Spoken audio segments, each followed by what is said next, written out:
Welcome to Nasdaq Trade Talks. I'm Jill Malandrino, Global Markets Reporter at Nasdaq. Joining us for this segment, we have Brian Stutland, Chief Investment Officer with Equity Armor Investments, to discuss the pop we finally got in volatility in the markets. Brian, it's great to see you as always. Welcome back to Trade Talks. And it seems as if investors, I would say, are more appropriately digesting the news of the Fed rate hike and the bank failures that we're seeing relative to the complacency that we've seen in the market.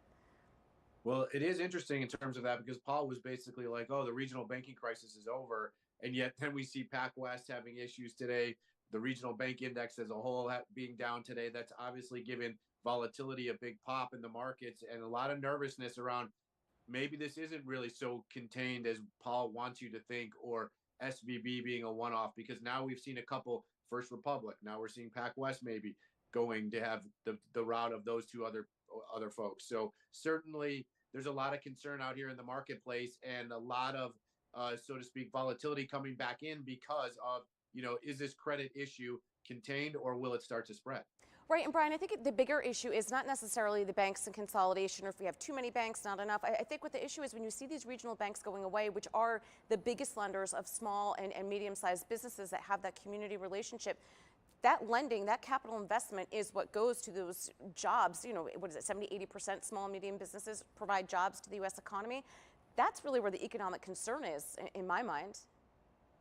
For sure, Jill, because that actually can create a little bit of a liquidity crunch for people. Because when you think about it, the bigger money center banks like the JP Morgans of the world are going to be a little bit more conservative in their lending strategies. Even though they might have regional offices across the country to sort of interact with people, I think as a whole, they'll probably have a little bit better risk management. And for that sense, maybe the risk management wasn't really appropriate. And thus we saw such the economic expansion and inflation going on over the last few years. So we start to rein some of that in. That tends to, rein in some of the money supply. And that may create a little bit of a crunch, a little bit of lack of liquidity in the markets, and obviously an effect on GDP.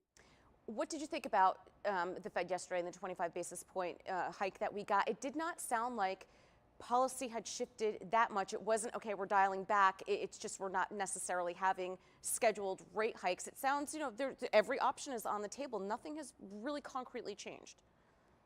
It certainly felt like there's still some uncertainty about what's going to happen.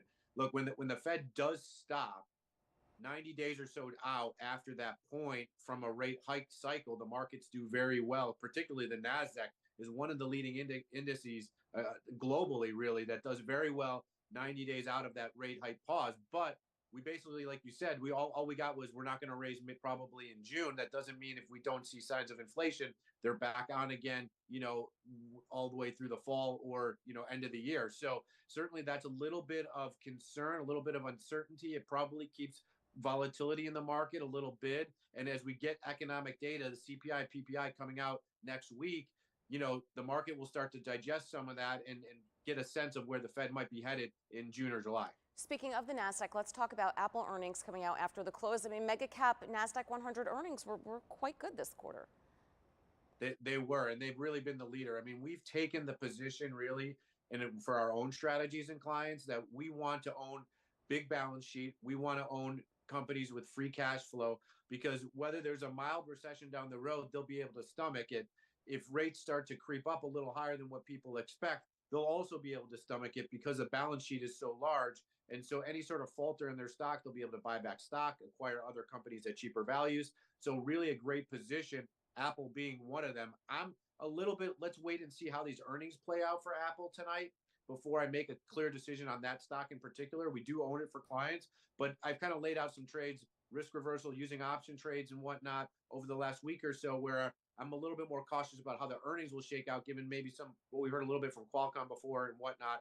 And so let's wait and see how Apple shakes out. But certainly I want to own big balance sheets, big cap, especially tech areas of the market might be the next leg up in this market. All right, Brian, appreciate the insight as always. Thanks for joining us on Trade Talks. I'm Jill Malandrino, Global Markets Reporter at Nasdaq.